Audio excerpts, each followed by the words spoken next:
మాది నెల్లూరు జిల్లా కావలి తాలూకా. కావలి తాలూకా నుంచి దళదంకి మండలం అనకుంటపాలెం గ్రామం మాది. అనకుంటపాలెం గ్రామం అయితే కావిలి పట్టణం నుంచి నేను వచ్చినాను డాక్టర్ కాడికి. నేను వచ్చినప్పుడు నాకు మామూలుగా మోకాళ్ళు అసలు ఏం పని చేయకుండా నడవలేక నేను చాలా ఇబ్బందితో ఉన్నాను. కాబట్టి మా అల్లుడు గారు డాక్టర్ గారి దగ్గర చేసుకొచ్చిండు.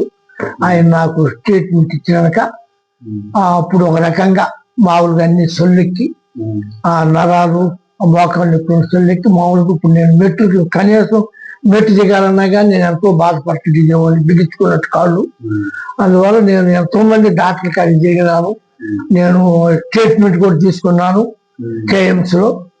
ఆ మోకాళ్ళ నొప్పులు అనేది తగ్గలేదు, ఆపరేషన్ చేయాలని నేను.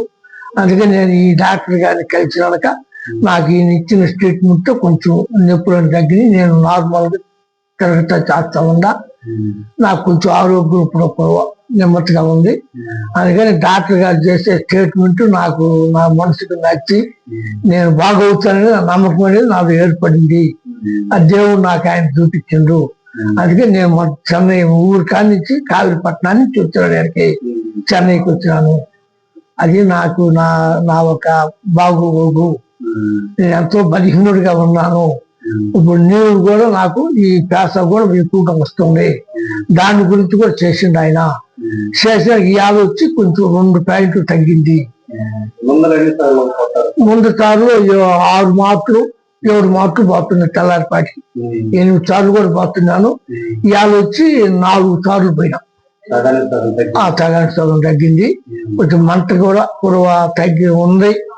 ఆ మంట కూడా ఒక రకంగా ఉంది కాబట్టి ఆయన చూసిండు, ట్రీట్మెంట్ ఇచ్చిండు. ఇప్పుడు బాగానే ఉంది, నార్మల్ గా ఉందా, మనిషి కూడా ఫ్రీగా ఉందా. ఆ వాకింగ్ పోయి ఇచ్చిన. ఇప్పుడు ఈ డాక్టర్ గారికి రావాలంటే ఆ మెట్లు నేను ఎంతో పొట్టుకొని ఎక్కినాను. ఇప్పుడు పొట్టుకోకుండా ఎక్కి దిగొచ్చి మా అల్లుడు ఇంటి మీద కూడా కొనుక్కొని రాత్రి అక్కడి నుంచి దిగొచ్చిన కిందకి. దిగొచ్చి డాక్టర్ గారిని కలిసినాను. డాక్టర్ గారు నాకు బాగా ఆయన ట్రీట్మెంట్ నాకు నచ్చింది. ఆయన మాటలు కానీ మంచి కానీ చెడ్డ కానీ పద్ధతి కానీ. అందువల్ల నాకు నేను ఆపరేషన్ లేకుండా అయ్యగారు తగ్గిస్తాను నమ్మకంతో నేను వచ్చి ట్రీట్మెంట్ తీసుకుంటున్నాను. ముందుకు ఇప్పుడు చాలా చాలా ఉపడుతుంది. నేను చెప్పాను, నేను ఆఖరికి బస్సులో కూడా దిగి ట్రైన్ లో కూడా దిగి ఆ మెట్ల మీద పడికట్టు మీద రాలేక నేను కారులో వచ్చిన ఎంతో ఇబ్బందిగా. అందువల్ల ఇప్పుడు ఈయన కాడికి వచ్చినాక నాకు నేను ఇప్పుడు ఫ్రీగా నడవగలుగుతున్నా. అది ముందుకు దానికి తేడా. ఇప్పుడు ఆసుపత్రి నుంచి కూడా నేను ఇక్కడికి కారులో వచ్చిన, నడిచి రాలేక. ఆ బస్సులు ఎక్కాల మెట్లు ఎక్కాల దిగాలంటే బాగుండదు, కారు తీసుకొని వచ్చినాను.